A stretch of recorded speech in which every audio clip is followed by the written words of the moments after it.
La plus grande de nos richesses ne se mesure pas en millions. Nous vous faisons découvrir des ovnis pour vous permettre d'en devenir un, vous aussi. Sportifs, entrepreneurs, artistes, ils nous partagent chaque semaine leurs récits de véritables trésors d'informations.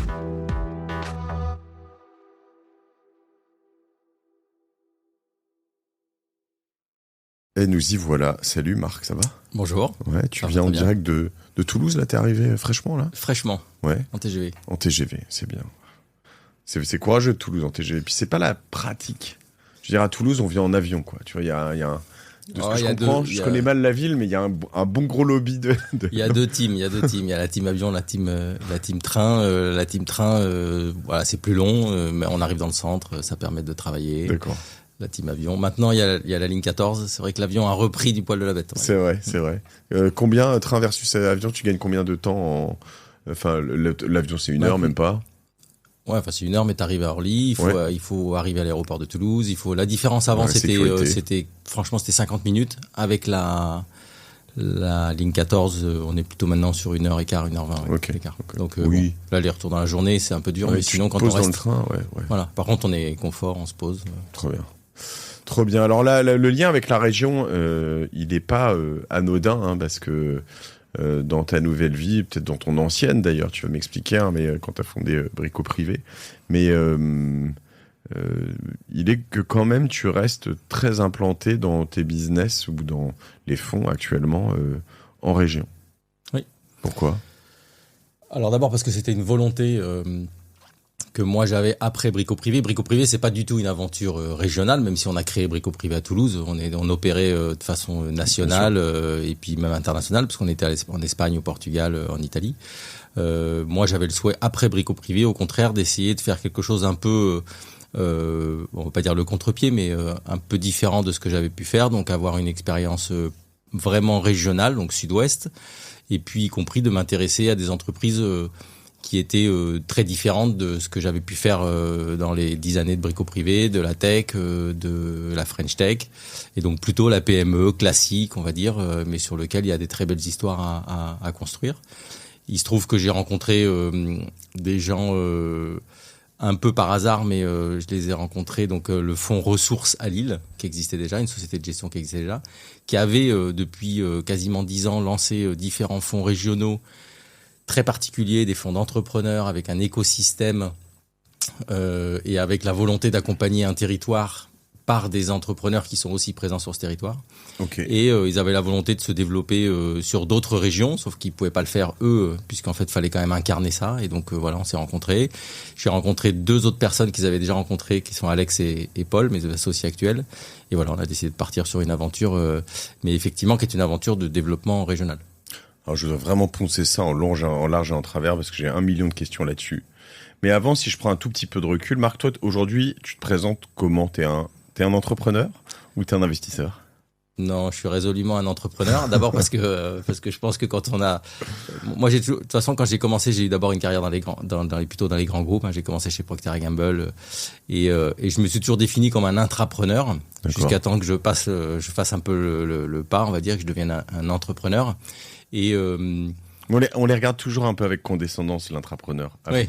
Quand t'es entrepreneur et que t'es de l'autre côté, tu te dis oui, mais attends, toi, t'as pas pris le risque. Voilà. Tu vois, c'est clair, il y a une notion d'appréciation du risque. Je dis ça avec beaucoup à la fois d'humour, il y a une part de vérité quand même. Non, mais c'est vrai. Mais c'est vrai que j'ai toujours cherché, quand j'étais dans les grands groupes, à être plutôt dans les petites entités. J'ai été patron de pays qui commençait, enfin voilà, ce genre pour essayer d'avoir cette liberté un peu ce qui est cool. Les squad teams un peu des entreprises. Petite team, on n'est pas, on va dire, on n'impacte pas le PNL du grand groupe, donc on a beaucoup plus de liberté et puis on a quand même les moyens, on a la stratégie, voilà, à disposition, mais on n'est quand même pas entrepreneur parce qu'on n'a pas tout à fait le même risque et le soir quand on se couche, on n'a pas tout à fait la même pression.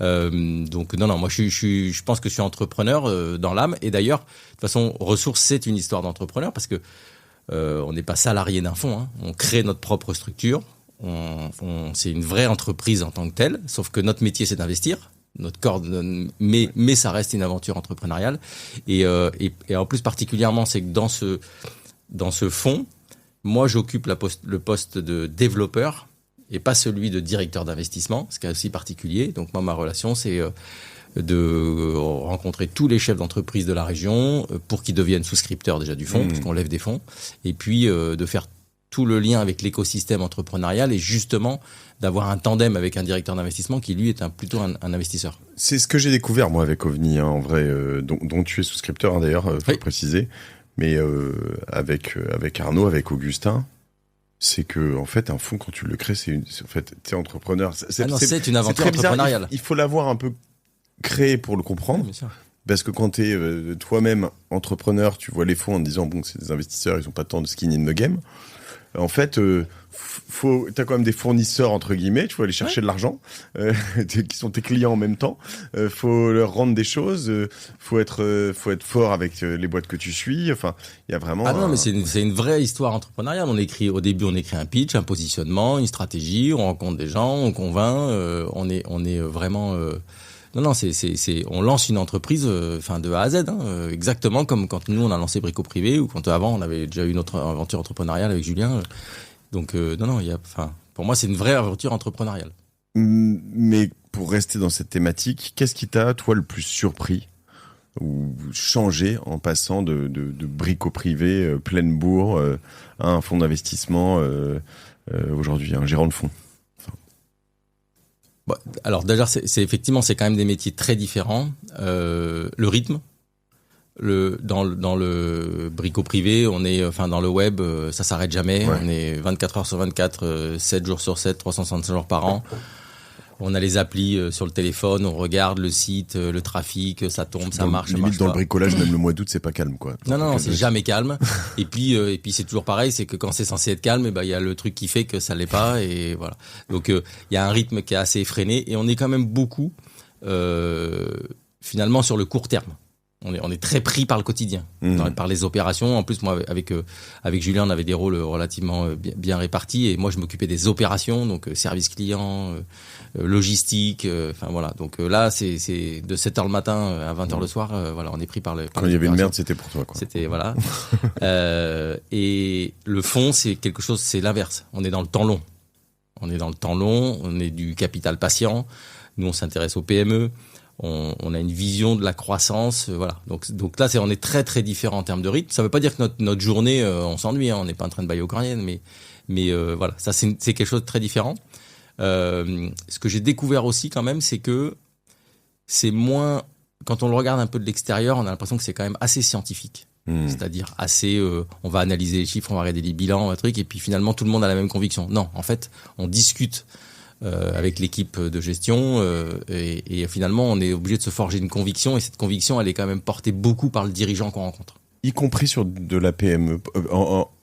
Je t'explique ma question. Ma conviction était que plus on avance dans la vie d'une entreprise, plus elle grossisse, plus la donnée, l'expérience et les données d'ailleurs commerciales, marché, scientifiques, en tout cas financières, etc., sont importantes. Plus t'es tôt dans l'entreprise, plus tu vas faire juste attention au trip de la personne que t'as en face, tu vois. Si t'arrives dans une très grosse entreprise, bon voilà, vous êtes un peu entre les deux.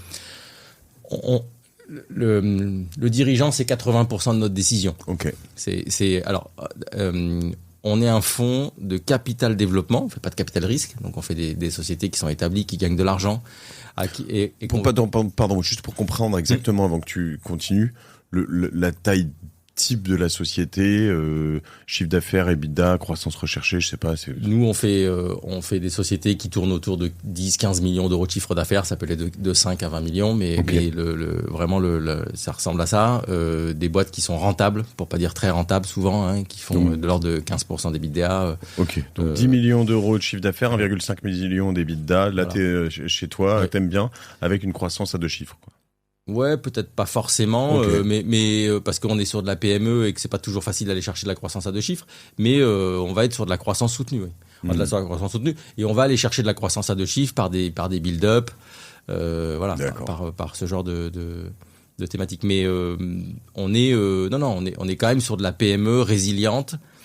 Et le chef d'entreprise, quand il vient nous voir ou quand on le rencontre, parce que souvent, et ça c'est un point important, on est dans 3 fois sur 4. On est le premier investisseur professionnel qui rentre au capital. C'est la première fois que le chef d'entreprise va ouvrir son capital. Donc, et vous prenez combien normalement ça va dans être, ton deal idéal? Ouais, c'est autour de 20%, 25%. Okay. 20%. On est minoritaire, on est systématiquement minoritaire. Et donc, quand on est minoritaire, qu'on veut faire du capital développement, il faut savoir avec qui on s'associe et la décision, finalement, elle porte beaucoup sur la capacité du dirigeant à vivre avec un fonds et à porter le projet. Mmh.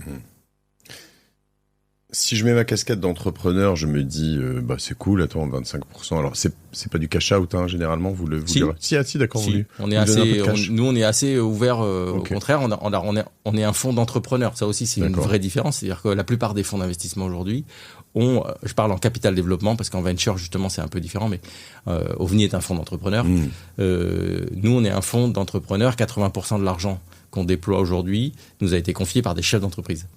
Donc on a une appréciation du risque qui est différente, et notamment dans cette appréciation du risque, le cash out c'est toujours un sujet. Mais nous au contraire, on est content quand le chef d'entreprise se dérisque un peu, parce que ça libère un peu les énergies à venir. Et on comprend qu'à un moment donné, il faut accepter de réaliser pour être un peu plus confort sur les. Et moi je dis toujours. Alors que l'investisseur, il a envie de garder sous tension à mort l'entrepreneur. En fait, l'investisseur, ce qu'il veut surtout, c'est que les gens ne soient pas désalignés. Quelqu'un qui prend un énorme cash-out, on va toujours se poser la question de savoir si demain matin il va avoir envie de se lever quand même. Donc voilà, il faut que ce soit quelque chose d'équilibré, mais on comprend parfaitement que lors d'une opération sur capital, nous, ça nous gêne pas du tout de financer à un moment donné une partie de cash-out en se disant c'est normal que le chef d'entreprise il réalise une partie et après il va être un peu plus détendu. Et nous, moi j'ai toujours dit, quand ça a été le cas sur Brico Privé, parce qu'on a fait rentrer des fonds à un moment donné, on n'avait pas forcément besoin. Mais on s'est dit, en fait, on se lève tous les matins avec l'envie de gagner, et un jour, on se lèvera avec la peur de perdre. Parce qu'on aura construit quelque chose de très gros et on n'aura pas réalisé. Ça vient à tous les entreprises, ça. Hein, et tous les entrepreneurs, et je pense que généralement, il y a une zone aux alentours de 7-8 ans. En fait, t'as 2, 3, 4 ans où, en fait, t'es à fond, tu réfléchis pas. Il y a 5, 6 ans où tu te dis, putain, ça a bien marché, tu te projettes dans l'espace. Et au bout de 7 ans, 7, 8 ans, tu te dis, si jamais, il y avait un truc dans les rouages, là, dans l'engrenage, que je perdais tout, vraiment, j'aurais l'air d'un dindon. Et c'est vraiment un truc qui est stressant. Et en effet, on peut te libérer de ça et c'est vrai que c'est assez cool. Donc, il faut avoir un peu le sens du timing. Mais après, par contre, il faut avoir une position équilibrée. Ouais. Après, tu sais que je connais quelques founders de fintech, je vais pas aller trop plus loin, mais qui sont toujours on board, que je connais bien, compris un estimatif de, je crois, cash out de 30-40 millions chacun. Ils sont toujours aussi motivés. Et il y en a un que j'ai croisé dans un train, il était en seconde classe avec ses enfants. Et tu sens que sa vie, il est toujours à donf dans son truc. C'est pas son driver, en fait. Oui, mais voilà, j'allais dire chacun a son driver mais je connais l'exemple inverse aussi. Ouais, voilà, j'en connais aussi plein. mais non, voilà. Mais en tout cas, pour la question, c'est nous, on est assez ouverts sur ces sujets-là. Ok. Donc le deal chez vous, c'est en gros, je vais te décrire un truc, tu vas me corriger après. Une boîte qui fait 10 millions de CA, ça peut être plus, ça peut être un peu moins, qui fait 1,5 million d'EBITDA, elle vaut 6 millions, et vous l'achetez, et vous achetez 20%, 1,2 million que vous donnez au founder, ou un petit peu dedans, un petit peu out. Non, c'est pas ça. Nous, le deal, si, nous, le deal, c'est qu'on va s'associer avec lui.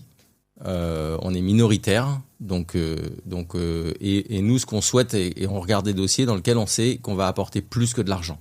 Okay. Ma valo, elle est mauvaise, là, les 6 millions que j'ai dit? Alors ça franchement, ça peut être très variable, mais on est quand même souvent sur des multiples entre 6 et 8, s'il faut les dire. Oui. Ok, donc alors, on est plutôt à 10 millions. Alors, voilà, mais après, il y a des secteurs où c'est pas plutôt 5. Non, si. Ouais. Non, mais parce que effectivement, il y a toujours un peu ce fantasme entre la start-up et la PME, mais non, on est souvent, c'est ça, entre 6 et 8. Ça va dépendre après de la nécessité des capex ou ce type de boîte, mais nous, notre objectif, c'est on s'associe avec lui parce qu'il nous présente un projet de croissance. Alors, on fait aussi du LBO de transmission. Mais là, sur la croissance, il nous présente un projet. Et sur ce projet-là, le chef d'entreprise, il a besoin de se dérisquer, entre guillemets. Il a quel âge généralement? Il ou elle? Ouais. 40? Ouais, 40, 45 ans. Ok. Ouais. Okay. Il a besoin de se dérisquer. Il a besoin de mutualiser un peu son risque avec un fonds. Et son risque, donc quelque part, le cash out, ça le détend un peu. Donc une partie de l'argent qu'on va allouer, on va quand même nous aussi souvent remettre de la dette. Ouais. Mais on va rester, on va dire, raisonnable. Donc vous allez prêter à la boîte. Non, ou alors nous on va prêter sous forme d'OC, mais on va aussi faire de la dette bancaire. Oui, c'est ça, en plus. Et on va faire un montage dans lequel on va avoir un deal équilibré, dans lequel on sait qu'on rentre à un prix qui est correct et qui nous permet d'envisager effectivement une valorisation de sortie correcte, dans lequel le dirigeant, lui, s'y retrouve. Et si je continue juste pour comprendre vraiment, c'est des grosses mailles, mais donc elle vaut 10 millions, vous lui donnez 2 ou peut-être un peu moins pour quand même mettre dans la boîte, ou vous lui donnez toute la partie en cash out? Non, ok. Non. Donc vous lui donnez quoi, 1, et puis il y a un qui va dans la boîte en augmentation de capital ou quelque chose comme ça. Ça peut être ça. Ok. Et donc elle vaut 11 après l'opération.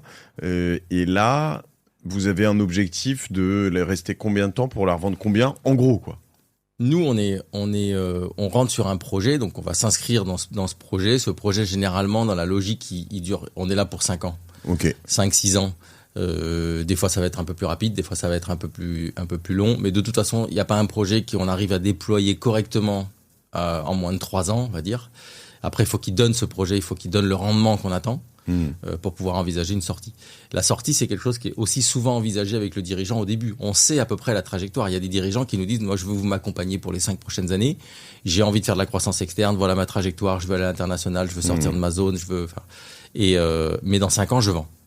Et j'ai décidé d'arrêter. Et donc là, on va sortir avec une sortie majoritaire avec lui. Avec une vraie organisation de la société. Pour et donc, qu'est-ce qu'on va faire nous? Voilà, ce à quoi on va s'atteler, c'est d'abord que le projet réalise, que commercialement on obtienne des objectifs. Et c'est là où notre fonds ressources, il a un club ressources avec les chefs d'entreprise qui ont souscrit. Et donc, on met en place tout l'écosystème à sa disposition pour que on limite un maximum les risques d'exécution et qu'ils puissent même bénéficier pleinement de cet écosystème, que ce soit commercial, pour des fournisseurs, pour de la connaissance, pour vraiment une compétence collective, une connaissance collective. Et puis, on va aussi structurer l'entreprise pour s'assurer que si le dirigeant souhaite partir après, bien sûr, la boîte elle soit organisée. Belle à vendre, facile. Il n'a pas un lock-out, il n'est pas locké pour 5 ans.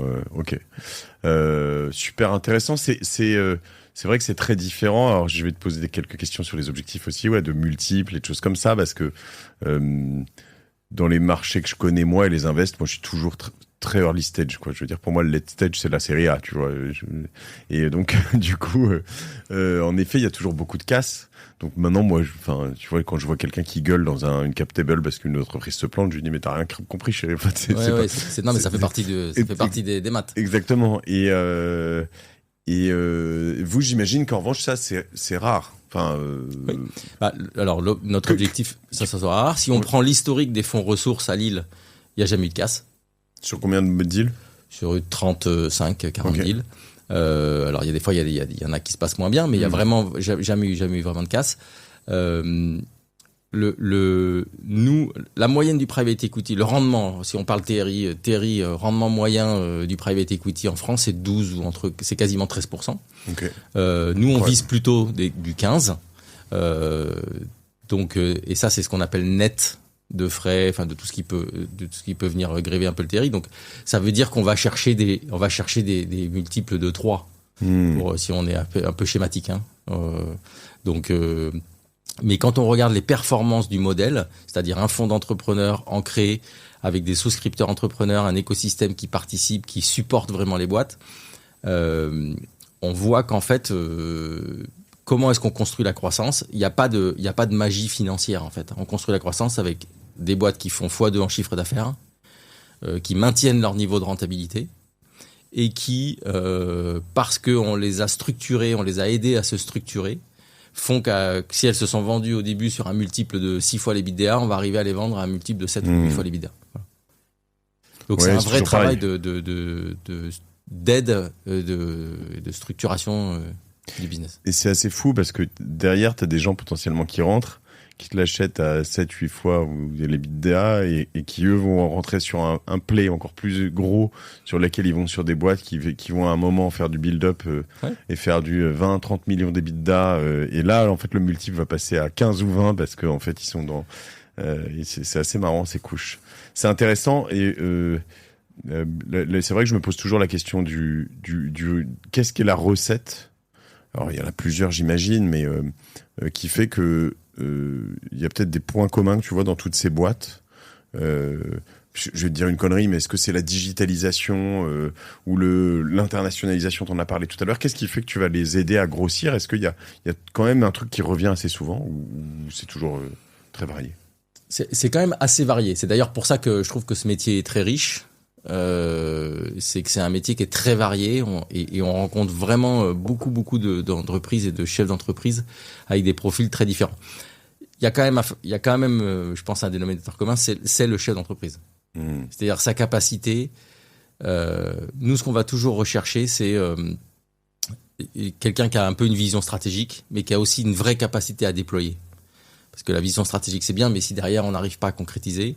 Et à l'inverse, quelqu'un qui fait que concrétiser, qui est dans le micromanagement, qui est la tête dans le guidon, tout ça, on sait qu'à un moment donné, on va avoir un problème. Donc, on essaye de déceler ça. C'est quand même et après, quand même des gens qui ont une certaine capacité à prendre du risque. Faut sortir un peu de sa zone de confort si on veut aller chercher ces croissances. Donc, ça veut dire... Et des fois, cette... appréciation du risque, elle peut être très différente. On rencontre des boîtes qui vont faire des build-up qu'on n'a jamais fait. On rencontre des boîtes qui étaient sur une zone géographique et puis qui du jour au lendemain décident d'ouvrir 5 agences ou 6 agences en France. Voilà. Mais tout ça, c'est quand même et c'est quand même le propre d'un entrepreneur, c'est de faire des choses qu'il a jamais faites. Et d'aimer ça et de vouloir en faire plus. Ouais. Oui. Ouais. Donc et nous, on est là pour l'aider et justement faire que ce qu'il a jamais fait dans notre collectif de chefs d'entreprise, ce qu'on appelle nous les ressourceurs, puissent aider les ressourcer par leur expérience en disant toi tu l'as jamais fait mais moi je l'ai fait, donc on va passer 2 heures au téléphone, je vais t'expliquer, voilà les risques, tu veux venir en Espagne, moi je connais un notaire, je connais l'avocat, je connais voilà. C'est marrant parce que en fait je connais ce type d'entreprise parce que j'en ai eu pas loin en fait. J'ai géré des boîtes qui étaient un peu en dessous de 10 millions mais qui faisaient un bel EBITDA mais je crois que je serais quand même assez mauvais pour comprendre les talents de ces personnes. Enfin, à la fois, tu vois, ce sont mes pairs quelque part. Qu'est-ce qui te fait basculer? Parce qu'une fois que tu as les chiffres, je vais dire, tu as 8 entreprises qui font 10 millions et 1,5 million d'EBITDA. On te les apporte. On en choisit une et pourquoi tu choisis une? Quelle chez l'entrepreneur, l'homme, la femme qui la dirige, qui te fait basculer? Et après, j'aurai la question, qu'est-ce qui te fait dire non, je passe mon tour, c'est sûr? Qu'est-ce qui fait basculer? Franchement, c'est compliqué c'est compliqué à dire comme ça de but en blanc parce qu'en fait, justement, chaque dossier, on va se faire une conviction. Oui, mais je suis d'accord. Là où moi je te dis que pour moi c'est dur, pardon, je précise un tout petit peu, je suis pas allé jusqu'au bout, mais je me dis, attends, il est déjà vachement fort, quoi. Il fait 10 millions et 1,5 million d'EBITDA. Enfin, go, j'y vais, tu vois, c'est bon, vas-y. Non, mais on peut pas effectivement aller partout, mais non, la différence. Alors d'abord, moi je suis pas directeur d'investissement. Moi c'est Alexandre et Paul qui sont directeurs d'investissement. Moi je suis à côté d'eux. Et généralement on fait les rendez-vous quand même à 2 parce qu'on a besoin justement d'échanger un peu sur cette conviction et que ce soit Alexandre ou Paul ils vont regarder le côté un peu financier et moi je vais regarder plutôt le côté entreprise, chef d'entreprise. Parce qu'ils sont pas dans les sbroufs les personnes, ils font déjà du vrai business. Et puis on a des relations avec les chefs d'entreprise très saines, à livre ouvert généralement. Nous, ce que je disais tout à l'heure, dans la plupart des cas, on va être le premier investisseur professionnel au capital. Le projet, il est même pas souvent défini. Ils ont des perceptions, ils ont des ressentiments, mais voilà, ils savent pas forcément. Et nous, on va les aider à écrire un peu le projet en même temps qu'on va rentrer au capital. Mais qu'est-ce qui va faire qu'on va y aller ou pas?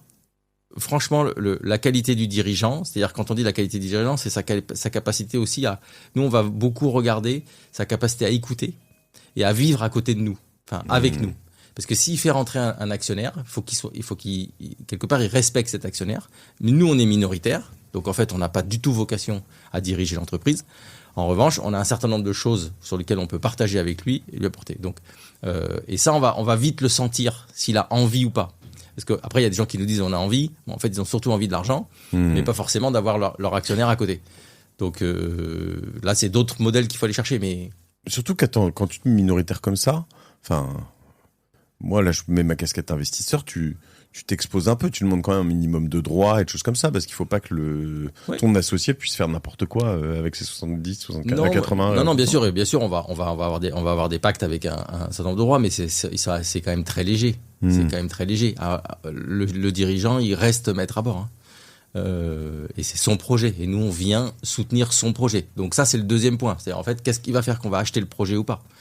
Le dirigeant, la qualité du dirigeant, c'est est-ce qu'il est capable de vivre avec nous, est-ce qu'on pense qu'il est capable d'exécuter ce projet, et puis est-ce que ce projet, on y croit, on voit la même trajectoire que lui sur ce projet, est-ce que les sous-jacents sont bons. On fait du capital développement, on est quand même là pour prendre nous un risque, essentiellement un risque d'exécution. On va pas prendre tellement de risques de stratégie. Ouais. Qu'est-ce qui fait que c'est un bon deal pour toi ? C'est le prix, c'est... Non, mais alors d'abord un bon deal. Là, pour l'instant, on a fait quelques investissements. On sait quand on est sorti si c'était un bon deal ou pas. Non, mais globalement, c'est un bon deal quand on sait qu'on s'est associé avec un dirigeant qui a envie, qui a été intelligent dans les négociations, c'est-à-dire qui a choisi ses combats et qui sur laquelle on a trouvé une valeur équilibrée en fait. Voilà. J'ai vu hier des jeunes, c'était marrant. Pardon, je t'ai posé cette question d'un bon deal, mais qui ont vendu un e-commerce, un truc à l'origine dropshipping, et puis après qui ont un peu bougé. Et je crois qu'ils ont fait, je donnais des chiffres, mais je crois que c'est première année 1 million de chiffres, deuxième année 5 millions, troisième année 10 millions, avec un EBITDA très très solide. Je crois qu'on est à plus de 30%, enfin un truc très chaud. Donc comme en pleine croissance, ils ont vendu ça bien cher. Mais ils me racontaient que leur obsession, c'était de vendre vite et de pas rester. Et donc, ils ont dit, en fait, on part au bout de 48 heures. Donc, et ils ont dit, on a vendu beaucoup moins cher, mais je crois qu'on parle de 30-40% moins cher que certaines offres qu'ils ont eues, parce qu'on leur demandait d'être loqués pendant 2 ans. Mais comme ils ont créé la boîte il y a 3 ans, ils ont fait 3 exercices pleins. Ils te disent, mais j'ai pas envie de rester 2 ou 3 ans bosser pour un autre, tu vois, ça s'entend, c'est assez drôle. Et en fait, le repreneur, il connaissait bien le business, il voulait pas les équipes, il voulait pas les founders, il a acheté un truc, il sait très bien, il rentre dans son PNL, il est content, il va le faire grossir, il l'a vendu à un Hollandais, c'est parti comme ça, quoi. Mais de toute façon, il n'y a pas de mauvais projet en soi et on peut toujours trouver, je pense, quelqu'un pour le seul point, pour réaliser ce projet ou pour trouver être le bon associé. Il faut juste pas mentir sur le projet. Et alors donc vous allez sur quel type de deal ? Vous faites, tu peux aller, je sais pas, je dis une connerie, mais là j'y vais très large, hein, mais bon, chez un charpentier, comme chez un industriel, comme chez un, je sais pas moi, quelqu'un qui fait des maisons, ou vous avez quand même une thèse très précise ? Non, on a une thèse régionale. Donc nous, la base, c'est quand même, alors si on prend le fond sud-ouest, c'est sud-ouest. Si on prend le fond de Rennes, c'est Bretagne. Si on prend Lille, c'est Hauts-de-France. Rennes, tu fais pas la Manche, quoi. Non, si, parce qu'on a une vision assez élargie quand même de notre région. Mais nous sud-ouest, c'est Biarritz, Nîmes, hein, donc c'est assez grand. Donc comme on a une thèse géographique, globalement, on n'a pas de thèse sectorielle. C'est pas notre. Donc on peut aller effectivement théoriquement sur n'importe quel secteur d'activité dès lors qu'on y trouve un intérêt, qu'on pense que le projet a de l'intérêt et qui peut répondre à nos exigences en termes d'investissement. Après, il y a quand même certains secteurs. Alors bon, déjà qui sont interdits parce qu'on est un fonds article 8, donc là aussi on prend des engagements ESG. Donc il y a des secteurs qui sont interdits, jeux d'argent, sexe, voilà. Et puis il y a des secteurs qui nous plaisent moyennement en fait. Soit parce qu'en fait ils sont déjà bien adressés par d'autres fonds et qu'on considère qu'on va pas apporter grand-chose et qu'on n'est certainement pas les meilleurs. L'aéronautique par exemple dans le Sud-Ouest, une thématique qui est très adressée avec au final un seul acheteur. Voilà, donc c'est pas des thèses qui vont nous. Boeing. L'immobilier, c'est pas notre thèse non plus, c'est d'autres, il y a du monde, c'est d'autres mécanismes de financement, voilà. Mais sinon, franchement, on est très ouvert et on regarde, et ça, c'est quand même une vraie beauté de ce métier, c'est qu'on peut regarder des choses très, très différentes. Moi, j'ai le souvenir, j'en parlais récemment, mais j'ai fait c'était mon dernier stage d'école de commerce. C'était mon dernier stage? Non, c'était mon deuxième stage. C'était un truc sur les TPE, PME exportatrices. et c'est pour un observatoire. Et je parle de la Manche parce que j'ai grandi près de Cherbourg et j'ai trouvé un type qui faisait je crois que c'était des motopompes, ça s'appelait, donc des pompes, voilà. Et en fait, qui était plutôt dans le bocage de 40 ans, je sais pas si tu vois ces coins-là, mais vers Cherbourg, la Manche, tout ça. Et en fait, un jour, il a trouvé un client dans un pays du Golfe pour aller pomper du pétrole. Un peu par hasard, parce que les mecs cherchaient des pompes et voilà. Et sa boîte a complètement changé. Ouais, bien sûr.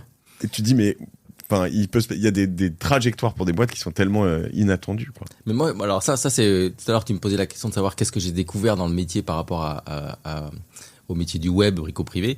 C'est un métier d'abord où on sort beaucoup. On passe notre temps dehors pour rencontrer les chefs d'entreprise. On va dans leurs entreprises, et je suis très très surpris. Rencontrer les chefs d'entreprise, je déteste ça. Moi, c'est ma hantise. Mais je suis très surpris de la qualité des entreprises qu'on trouve. Ouais. Il y a des petites boîtes un peu sous les radars qui parlent pas d'elles et pourtant qui font un travail extraordinaire. Alors, c'était ma question qui venait après. Moi, je suis rentré dans au-delà d'OVNI, qui est déjà quand même un fonds bien implanté en région, parce que Arnaud passe sa vie, il est toujours, dès que je l'appelle, il est toujours à Lille, à Strasbourg, dans les Alpes, voilà. Et j'ai investi l'année dernière dans une boîte qui s'appelle WeVest, qui fait du club deal immobilier et un petit peu de crowdfunding immobilier.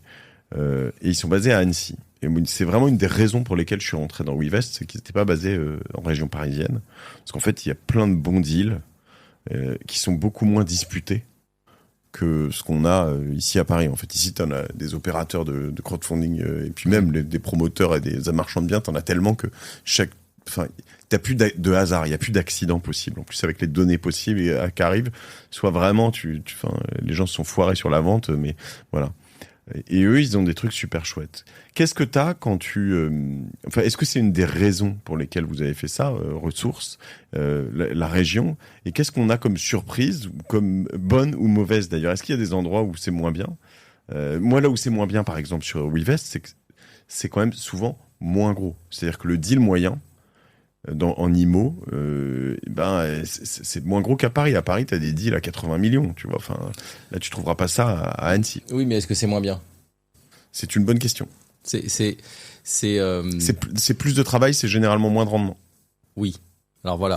Non mais c'est pas, parce que je pense que ça c'est un vrai sujet. C'est-à-dire que quand on regarde les sociétés de gestion de façon générale, il y a eu un peu inflation, on va dire, sur les montants levés. Pourquoi ? Parce qu'en fait, le montant levé va déterminer la rentabilité de la société de gestion. Parce qu'à un moment donné, on va mettre des tickets plus gros, on va avoir des frais de gestion, on va collecter des frais de gestion plus élevés, et donc finalement, la société va devenir très rentable. Sauf que quand même, on change de métier. Tout le monde se bat que sur les gros deals. Oui. Et puis quand on investit, je dis n'importe quoi, 10 millions par deal, si demain on lève un fonds qui fait 2 fois la taille et qu'on va investir 20 millions par deal, en fait on fait plus le métier parce que c'est plus les mêmes boîtes, c'est plus la même façon d'analyser, c'est plus les mêmes risques qu'on va prendre. Et puis de facto il y en a de moins en moins. La pyramide, donc finalement on vient tous sur les mêmes territoires. Ouais. La vision de ressources, c'est plutôt l'inverse, c'est de se dire finalement on va aller sur un territoire de PME. D'abord, ces entreprises-là méritent d'être financées. Oui. Parce qu'il y a aussi un momentum, c'est-à-dire qu'en fait, ces entreprises-là avaient beaucoup l'habitude de faire de la dette, et finalement, à un moment donné, elles s'aperçoivent qu'il faut quand même renforcer les fonds propres, et donc finalement, le private equity arrive petit à petit sur ce type d'entreprise, et que pour bien le faire, par contre, il faut être très ancré dans le territoire. C'est-à-dire que je peux pas venir depuis Paris, regarder une boîte à Toulouse, alors je peux en faire une, mais je vais pas en faire un modèle. Donc l'idée c'était de se dire non, je vais faire un fonds régional. Ça c'est ce qu'ont fait Mathieu, Franz et Romain quand ils ont créé Ressources à Lille il y a 10 ans, en disant on va être ancré dans un territoire et on va s'appuyer sur un collectif de chefs d'entreprise qui vont nous aider. Et parce que ce collectif de chefs d'entreprise, pourquoi est-ce que c'est mieux entre guillemets, je pense, c'est que nous, l'idée c'est quand même que les deals soient très peu intermédiaires. Et qui nous source les deals ? Nos ressourceurs, c'est-à-dire nos 60, 70, à Lille, ils sont 150 chefs d'entreprise, qui connaissent le territoire, c'est généralement des gens qui ont réussi, et eux, ils entendent parler de l'entreprise, qui se pose des questions, qui veut transmettre à son fils, Donc en fait, moi je pense que je sais pas si c'est mieux, en tout cas ce que je sais, c'est que c'est pas moins bien. D'ailleurs, les performances sont très bonnes. Mais par contre, il faut être cohérent. C'est-à-dire qu'en fait, il ne faut pas lever des fonds de 100 millions pour faire que du régional. Un fonds de entre 30 et 50 millions, c'est raisonnable. Il faut les multiplier avec des entrepreneurs régionaux. C'est ce qu'a fait donc Ressources Lille. S'est dit, je vais faire Rennes avec des Bretons, je vais faire Toulouse avec des gens du Sud-Ouest. Peut-être que je ferai d'autres régions demain. Mais je suis cohérent dans mon modèle. Ils font combien vos fonds ? Ils vont faire entre 35 et 50 millions, 55 millions. Ok. Et donc vous échangez pas entre petits copains quand même une partie du fonds du Nord avec les gens du Sud ou des choses comme ça, non ? Non, si, il y a des souscripteurs qui sont dans. Nous aujourd'hui, on a des souscripteurs à Toulouse qui sont des gens basés à Lille, mais qui ont une attache dans le Sud-Ouest, soit parce qu'ils ont des entreprises présentes, soit parce qu'historiquement ils ont été là et que ça les intéresse de se développer, d'avoir aussi ce rôle actif. Et c'est du rolling fund ou c'est des fonds que vous closez à un moment ? Fonds professionnel de capital investissement AMF, 9 ans, plus prorogeable 2 fois 1 an. Donc non, c'est des fonds qui ont une durée de vie. Ok. Mais la récolte est fermée à un moment. Oui. Là, ok. 2 ans, normalement, on fait des levées de fonds de 2 ans. Nous, on arrête en décembre 2025. Donc les gens chez qui t'investissent, s'ils cash out un peu, ils réinvestissent pas nécessairement dans le fonds ou peut-être dans celui d'après. Ce qui peut être intéressant parce que parce qu'ils sont importants dans le maillage, j'imagine. Et la désintermédiation, elle fonctionne aussi à la sortie ou peut-être moins quand même. Un peu moins, parce que normalement, quand tu disais tout à l'heure, quand tu regardes le profil des boîtes qu'on a, normalement, si on a fait notre trajectoire de croissance, elles vont arriver à une certaine taille, et là, c'est difficile depuis les intermédiaires. Mais une fois encore, on n'a rien contre les intermédiaires, au contraire, on travaille aussi beaucoup avec eux. Mais notre ADN, c'est quand même d'être en prise directe avec le chef d'entreprise. Et le fonctionnement du fonds, il est pareil que c'est 2% de management fees, 20% de carried, pareil. Un hurdle. Hurdle à 6, okay. C'est 2,25% pendant la période d'investissement, 2% pendant la période de désinvestissement, capé à 20%. Enfin voilà, c'est des trucs très classiques. Il n'y a pas d'exotisme là dans notre fonctionnement. T'as commencé quand ? On a commencé en novembre 2023. Ok, ça reste assez récent, on enregistre 18 mois plus tard. 18 mois plus tard. On a commencé le fonds, on a commencé à présenter le projet au chef d'entreprise en novembre 2023. Okay. On a réellement débuté le fonds en novembre 2024. Ok, premier investissement. Donc t'as pas fait d'exit ? Non. Chance de ouf, ça pourrait arriver, on sait jamais, mais bon. Non, ce serait très bon. Et vous avez fait combien d'investissements là ? Deux investissements sur le fonds de Toulouse. Ok. Tu peux me donner les boîtes ? Tu me les donner ? On a fait 2 entreprises. Une entreprise qui fait qui est une agence média. Ok. Alors qui en l'occurrence est à Paris. Qui s'appelle comment ? Qui s'appelle Cospirit. Ok. Je connais. Elle est vieille, Cospirit. Ouais. Donc, tu sais que ma femme a bossé chez Cospirit il y a très longtemps. Donc Florian Grill, qui lui là on est dans une thèse plutôt de MBO où il fait passer en fait en gros une partie de son management dirigeant de l'entreprise. Et puis une autre boîte qui fait de la location de matériel informatique de courte durée. Ok. Métier très particulier et là c'est plutôt sur une thèse de croissance externe. C'est sur de l'événementiel ou des choses comme ça. Leurs clients, ce sont essentiellement des agences événementielles qui peuvent avoir besoin, typiquement là, il y avait le centre du CAPEX, 1000 PC, imprimante, écran pour 3 jours d'examen, ou l'Assemblée Générale de Bouygues où ils ont besoin de 400 tablettes pour signer ou voter. J'aimerais bien voir le taux de casse, de perte, de vol sur ces trucs-là. Non, un petit peu non, au contraire, ouais. C'est une boîte qui du coup a un process très bien rodé d'envoi. On est assez proche de la logistique informatique. J'adore ces idées. Quand ça fonctionne, en plus, c'est super résilient, ça. Oui. Aussi. Oui, c'est pareil, c'est une boîte qui a 30 ans. Le fondateur, il l'a repris à son père. Extra.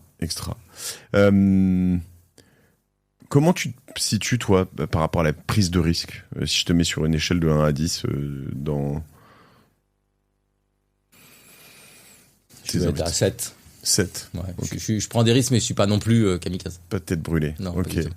Ok. Et il y a des petites... je sais pas, chez tes entrepreneurs ou des choses que tu vois sur lesquelles toi, t'as on appelle ça une zone de génie sur laquelle toi, tu peux vraiment les accompagner plus que d'autres. Moi, ça pourrait être, tu vois, justement, la communication, le fait d'être plus visible, la création de contenu, ou j'ai d'autres...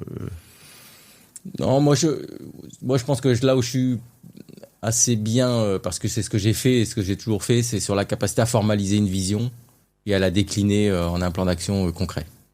Ouais, je pense que ça, c'est ce que j'aime bien faire et ce que j'ai toujours fait de toute façon dans mes différentes expériences. Donc, je regrette de devoir partir aussi vite après, parce que alors ça me parle. Ça, formaliser une vision, j'en ai besoin.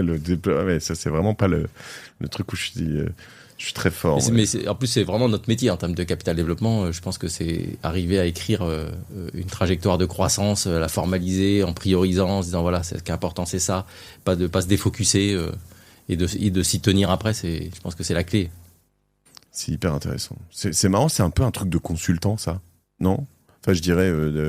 Et pourtant, quand tu es capable. Non, mais je veux dire, toi, tu l'as fait en tant que chef d'entreprise, et c'est ce qui a dû vous envoyer aussi fort dans l'espace. La différence, c'est que nous, on avait une grande devise avec Julien chez Brico Privé, c'était fait, c'est mieux que parfait.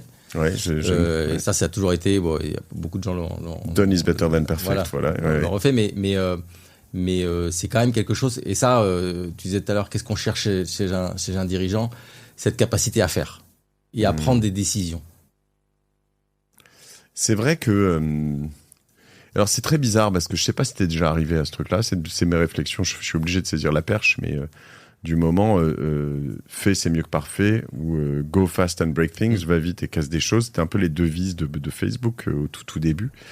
Par moment, je me dis, tu vois, sur moi, mes contenus et Génération It Yourself, là, j'ai refait la direction artistique parce que je me disais qu'on c'était un peu old school. J'ai refait des choses avant, je m'en foutais. Enfin, je suis très sensible au beau, mais je me disais, attends, j'ai pas le temps. Tu sais quoi, on avance. Ouais. Et j'arrive quand même dans une période où je me dis, faut faire quand même aussi attention à ça. Alors, je suis trop petit en termes de résultats et de finances, mais en termes de visibilité, je me dis, et puis tu vois, d'assise, c'est-à-dire que j'ai un média qui fonctionne bien, je me dis, maintenant ça me suffit plus en fait, je vais être un tout petit peu là, et je trouve ça très très difficile à vivre parce que ces boîtes là particulièrement dont tu parles, elles sont aussi à cette bascule. Pardon. Non, mais t'as raison, parce qu'en fait quand on dit, enfin, là où c'est dangereux de dire fait c'est mieux que parfait, parce que ça peut aussi cautionner de faire entre guillemets un peu n'importe quoi et de faire mal. Donc c'est pas ce qu'on dit quand on dit fait c'est mieux que parfait, il faut accepter qu'on est dans le 20-80 et que le 80-20 il coûte beaucoup trop cher et que quand on aura fini, ça sera trop tard en fait. Le marché sera passé. Donc la rapidité d'exécution prévaut sur la finesse comme ça. Mais c'est pas pour autant qu'en fait il faut qu'on se trompe, parce que si on se met dans une impasse, même vite, ça restera une impasse. Hein. Donc oui, je suis assez d'accord, et ça correspond aussi à des phases. C'est très vrai au début quand il faut prendre un marché. Une fois qu'on y est, parce que de toute façon à un moment donné on a la sanction du client. Alors toi c'est les auditeurs, mais au final il y a un moment donné où en fait il faut quand même les écouter et après par itération améliorer en fait. Mais par contre ce qu'on peut pas faire, c'est rester en mode un peu consultant, à se dire alors ça c'est pas fait donc je le lance pas, non mais ça je vais faire mieux, parce qu'en fait finalement on finit jamais. Établir la division et mettre les choses en place pour y arriver. Je t'avoue que ça me parle. De quoi t'as besoin, toi, aujourd'hui? T'as besoin de souscripteurs pour le fonds? Vous êtes full? T'as besoin de plus de projets? T'as besoin de boîtes à racheter? Non, alors là, on est en phase de levée de fonds. Donc, on a toujours, quand on est en phase de levée de fonds, besoin de souscripteurs, de gens qui adhèrent au projet. Avec une préférence pour les gens du Sud-Ouest? Avec une préférence pour les gens du Sud-Ouest, mais surtout avec une préférence pour les gens qui ont une appétence pour le Sud-Ouest. Ils ne sont pas forcément basés dans le Sud-Ouest. Bordeaux, entre Rennes et Toulouse, ça se situe où? C'est le Sud-Ouest ou nous, on l'a annexé. On considère que c'est les gens du Sud-Ouest. Bonne idée. Mais en plus, ils ont battu Toulouse au rugby, donc ils sont officiellement du Sud-Ouest. Okay. Mais voilà, des gens qui ont ce côté territorial. Après, moi, sur Toulouse, j'ai besoin de ça, mais Rennes lance son fonds, et Rennes a aussi besoin de gens en Bretagne. Voilà. Nous, on crée un projet ressources, en dehors du fait qu'effectivement, on est directement impacté ou en tout cas impliqué dans le projet Sud-Ouest, on est aussi impliqué dans le projet ressources de façon générale. Donc, on a besoin de trouver des souscripteurs, des gens qui sont intéressés par ce capital de proximité, fonds d'entrepreneurs, et qui adhèrent à la thèse de on va participer à un club ressources. Et on va s'intéresser aux boîtes, on va les voir, on va les suivre tous les jours. C'est totalement différent que de mettre de l'argent chez Rothschild, où c'est très rentable aussi et ça fonctionne très bien, mais c'est une autre approche. Je mets ma casquette de Parisien après avoir été longtemps en région. Et puis là, j'ai compris ce qu'il y avait comme avantage aussi, potentiellement, à investir dans des fonds régionaux comme ça. Qu'est-ce qui me manque ? Est-ce qu'il y a, moi là comme ça, et je me trompe probablement, mais je pourrais me dire peut-être, tu vois, une culture de la finance. Moi, si j'étais resté en région, j'aurais peut-être pas eu toute cette compréhension, les fonds, les choses comme ça. C'est pas un truc, très commun. Il y en a pas plein. Enfin, il y en a plein à Paris, il y en a pas plein à Toulouse, quoi. Tu vois, il y en a quelques-uns, mais est-ce que c'est un truc, notamment pour recruter des gens, tu vas aller chercher à Paris, ou qu'est-ce qui te manque ? Non, franchement, alors j'ai vraiment pas l'impression qu'il nous manque quelque chose en termes de compétences. Alors, en plus, si on parle vraiment du Sud-Ouest, Toulouse, c'est une ville universitaire. Et il y a plein de gens qui, au contraire, ont commencé, y compris à Paris, et qui finalement sont très contents à un moment donné de revenir dans une région. Donc en fait, on a vraiment pas de sujet sur cette partie-là. Ce qui manque peut-être aujourd'hui, nous, pour entre guillemets, aller peut-être plus vite, c'est cette culture du fonds d'investissement. C'est-à-dire la culture du private equity, c'est quelque chose qui est un peu nouveau. Même la culture du build-up en France. Non mais c'est cette culture un peu, c'est-à-dire, le français, je schématise un peu, mais la PME, quand elle a besoin d'argent, elle va voir son banquier, elle fait de la dette. Et se dire finalement, il y a d'autres voies. Voilà, ça, mais on voit que ça progresse beaucoup, ça s'infuse, et ça s'infuse avec des strates, avec des boîtes plus petites maintenant. Et là, par contre, les intermédiaires, les M&A, comme ça, font bien leur boulot pour montrer à des gens qu'en fait, finalement, il y a d'autres voies que simplement de faire de la dette.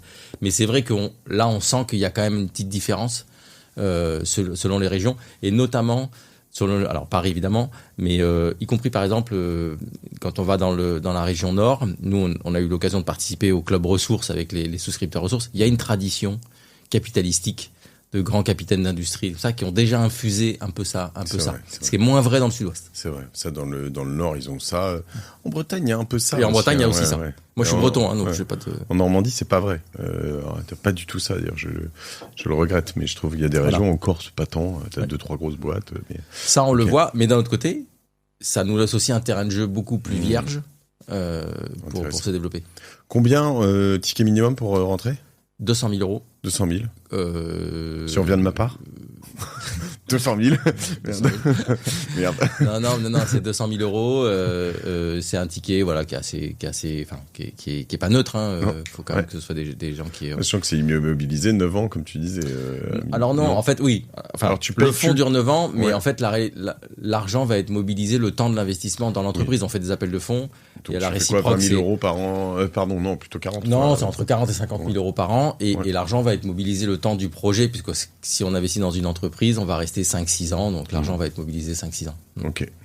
Donc, c'est l'illiquidité du private equity, ça reste le sujet. Mais c'est aussi la contrepartie de la performance. Toujours. Ok. Qu'est-ce que ton expérience... Brico Privé, ça dure combien de temps pour toi ? 12 ans. Qu'est-ce que cette expérience t'apporte aujourd'hui par rapport à justement toutes ces personnes que tu côtoies au quotidien, ces entrepreneurs que tu accompagnes ? Je trouve que, quand on fait Brico Privé, on s'en rend pas compte en fait. Quand on sort de Brico Privé, on s'en rend beaucoup plus compte après de ce qu'on a fait en fait. Nous, on est passé de 0 à 180 millions. Avec des phases hautes, des phases basses. On a gagné de l'argent pendant très longtemps. Puis à un moment donné, on a développé un projet justement. Et puis là, finalement, c'était une autre phase. On gagnait plus d'argent. Donc on a vécu beaucoup. Donc je pense que déjà, ce qui est très intéressant, moi, je pense, et ce que je peux apporter effectivement dans ce projet-là, c'est justement cette expérience de l'hypercroissance. Et de ce que ça a été de bénéfique et de moins bénéfique. Parce que tout le monde pense que la croissance, c'est facile. Moi, je pense que c'est beaucoup plus facile de gérer la décroissance que l'hypercroissance. C'est moins sympa de gérer la décroissance, mais c'est assez simple, malheureusement. Alors que l'hypercroissance, en fait, on est tous les jours devant une feuille blanche et il faut réécrire en permanence. C'est usant pour les équipes. Et puis on se trompe et finalement, donc c'est beaucoup de travail.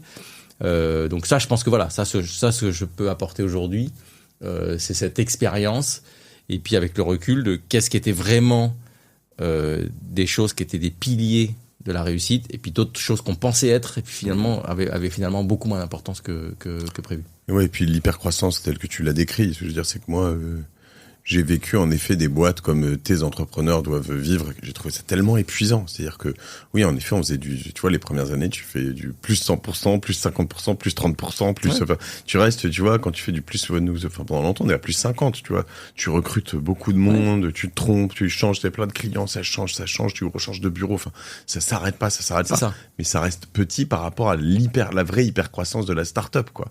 J'entendais Peter Thiel parler de Mark Zuckerberg, il dit, mais je crois que vous vous rendez pas compte que des Mark Zuckerberg, il y en a, enfin, on peut l'aimer, le détester, mais il dit, en fait, lui, les merdes qu'il gère à la journée, Oui. pour le commun des mortels, c'est le pire truc qui leur arrivera dans la vie, tu vois. Enfin, à peu de choses près, en dehors des morts et des maladies, tu vois. Il dit, en fait, lui, des trucs comme ça, pour l'entrepreneur moyen, lui, il en a 4 par jour, quoi, tu vois. Enfin, c'est vraiment fou. Donc, toi, t'as dû en vivre quelques-unes. Ouais, ça doit un peu permettre d'accompagner. Ouais, mais finalement, on est pris par le mouvement. On est porté, alors, on est porté par la croissance, on est porté par les résultats, on est porté par les équipes qui sont hyper motivées. Donc, c'est pas, on s'en rend pas forcément compte. C'est quand à un moment donné, on sort du projet, on se dit, ouais, quand même. On est passé enfin, nous, on a fait 2 millions, 11, 27, 42, 80. T'as la tête qui tourne un peu, Oui. comme si tu sors de la lessiveuse, quoi, en fait. Super intéressant. Où est-ce qu'on peut te contacter, Marc? LinkedIn? LinkedIn. Tu acceptes les gens. On va sur, voilà, Le Verger tout attaché. C'est ça. On mettra le lien dans toutes les coordonnées enfin, tout le descriptif de cet épisode. Merci vraiment pour ton temps. Non, merci beaucoup. J'ai une dernière question. Est-ce qu'il y a un conseil un jour qu'on t'a donné, ou un truc qui a changé ta vie, le meilleur conseil qu'on t'a donné dans ta carrière, qui t'a marqué? Je pense que ce qui m'a marqué, moi j'ai commencé donc je suis de l'école proctérienne, hein, j'ai commencé chez Procter & Gamble, et ce qui m'a marqué, Procter est très particulier en termes de gestion des RH notamment, comme ça. Et j'avais un manager très très bon et qui m'a montré, en fait, parce que quand on est jeune, on sort de l'école, on a envie que ça aille vite, on a envie de gagner plus d'argent, comme ça. Et en fait, l'importance d'apprendre. Et dans une carrière, pour aller loin, en fait, c'est en fait de se dire, faut pas aller à la facilité. Et je crois que ça m'a profondément marqué. D'abord, alors, dans ma gestion des RH, et ça, je pense que les gens de chez Brico Privé, notamment, j'ai tous dû les saouler un jour quand ils sont venus me demander une augmentation et que je leur ai dit que pourquoi ils l'auraient pas, mais parce qu'en fait, il fallait pas aller à la facilité, il fallait choisir des postes et il fallait continuer à apprendre, et que le plus important, c'était pas combien j'allais être payé le mois prochain, mais qu'est-ce que j'allais apprendre, parce que c'était ça qui construisait finalement la carrière. Donc, et je pense que ça m'a marqué, parce que ça m'a marqué effectivement dans ma façon d'envisager les gens en termes de RH. Et dans le monde de l'entrepreneuriat. C'est-à-dire, en fait, c'est de se dire, finalement, ce qui est quand même le plus important, c'est de se dire, est-ce que demain, je vais faire des choses que j'avais jamais fait, et est-ce que je vais me construire comme ça? L'obsession de l'apprentissage et de le mettre en pratique. Là-dessus, je pense qu'on se rejoint, en tout cas, au moins, et c'est vrai que je me dis que, même sur des toutes petites équipes. Mais je pense que j'ai été quand même pas mal inspiré, comme tu le dis, par Procter et tous mes potes qui sont passés là-bas. Moi, on m'a fait un peu la même. C'est-à-dire que chez vous, c'était d'aller dans les supermarchés, faire tes mises en rayon pendant potentiellement des mois, des années, pour certains, loin, etc. Et puis, en fait, t'apprends ton métier, quoi. Moi, dans le premier job que j'avais, c'était d'être télé-sales et d'appeler des dizaines de personnes tous les jours. Enfin, de toute façon, aujourd'hui, c'est un des sujets de la jeune génération. Mais en fait, je pense qu'on a besoin d'expliquer aux gens qu'à un moment donné, il faut apprendre le métier. On peut pas... Et c'est pas TikTok, on le découvre pas. Enfin, moi j'ai 2 filles, mais on a l'impression qu'au bout de 48 heures, ils savent tout. Non. Moi, l'avantage que j'ai, c'est que je leur propose d'apprendre le métier de poster sur TikTok. Ouais. Et ça les intéresse, tu vois. Ça les intéresse. C'est plus facile pour recruter. C'est plus facile. Merci beaucoup, Marc Le Verger. Beaucoup. C'était vraiment top. J'aurais aimé avoir plus de temps, mais on trouvera le moyen d'en prendre la prochaine fois. En tout cas, merci d'être venu jusqu'ici chez OVNI. Et puis, à bientôt. À bientôt. Salut, Merci Marc. beaucoup. Ciao. Ciao.